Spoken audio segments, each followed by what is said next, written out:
प्रथम दिन की कथा में ही मैंने कहा मुझे भी एक गर्व है अपनी मां के ऊपर, जिसने ऐसी संतान को जन्म दिया जो पूरे देश और दुनिया में हनुमत चरित्र सुनाता चल रहा है। वो भी मां ही है, वो भी तो मां ही है, वही गर्भ में धारण करके जन्म दी है। तो मां और पिता के विरुद्ध हम कैसे हो सकते हैं? मातृदेवो भव, पितृदेवो भव, आचार्य देवो भव।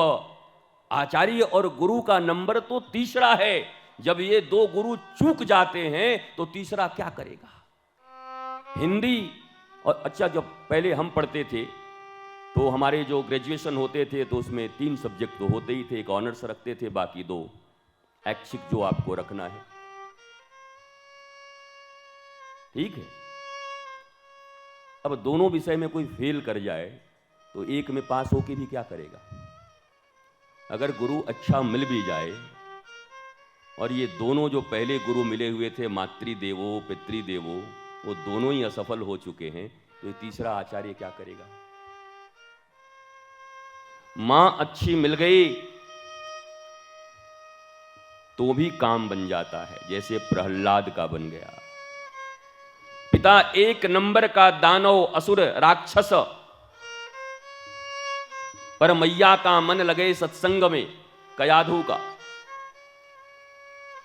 मैं माताओं के ऊपर इसलिए ज्यादा बोलता हूं, हो सकता है पुरुष का जन्म ही अहंकार के आधार पर होता है। पुरुष से ज्यादा अहंकारी कोई नहीं होता। पुरुष माने ही अहंकार। लेकिन मां करुणा की मूर्ति है, दया की मूर्ति है, संस्कार की राजधानी है।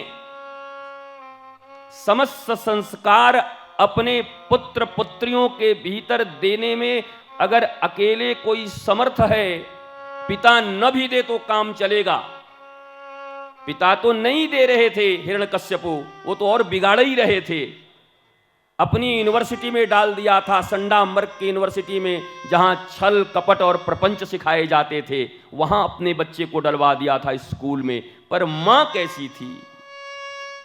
मां नारद के प्रति, गुरुदेव नारद के प्रति बड़ी उनकी रुचि, जीवन में उनको गुरु माना और अपने बच्चे को कह दिया कि देख, मैं पतिव्रता हूं पर मैं गांधारी की तरह नहीं हूं। पतिव्रता तो गांधारी भी थी, जिसने धृतराष्ट्र को देख करके और पट्टी बांध ली आंखों में, और फिर दुर्योधन कुछ भी करे वो भी अंधा ये भी अंधी, दो के दोनों अंधे। पुत्र को संस्कार देने का समय है तो अंधा बन के बैठे हैं। अच्छा चलो, आंखों के अंधे होते तो काम चल जाता। सूरदास भी हैं, बिल्लो मंगल भी हैं। ये बिल्लो मंगल और सूरदास 2 ऐसे भगवान के भक्त हैं जिनके पीछे पीछे राधा कृष्ण दौड़ा करते हैं। कहां खीर खाएंगे, कहीं गड्ढे में न गिर जाएं, कहां उनकी कुटिया बनेगी, इनको कोई चिंता नहीं होता।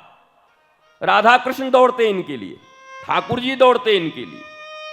ये 2 आंखें उनके पास नहीं है, पर एक तीसरी नेत्र जो होनी चाहिए, आस्था का, विश्वास का, प्रेम का, भक्ति का, ज्ञान का, समर्पण का, वो तीसरा नेत्र सूरदास और बिल्लो मंगल के पास था। इसलिए भगवान पीछे पीछे दौड़ते थे। तीसरा नेत्र ही जरूरी है। ये 2 नेत्र न भी होते तो कोई बात नहीं। धृतराष्ट्र के जन्मांध था बेचारा, इसमें उसका क्या दोष है?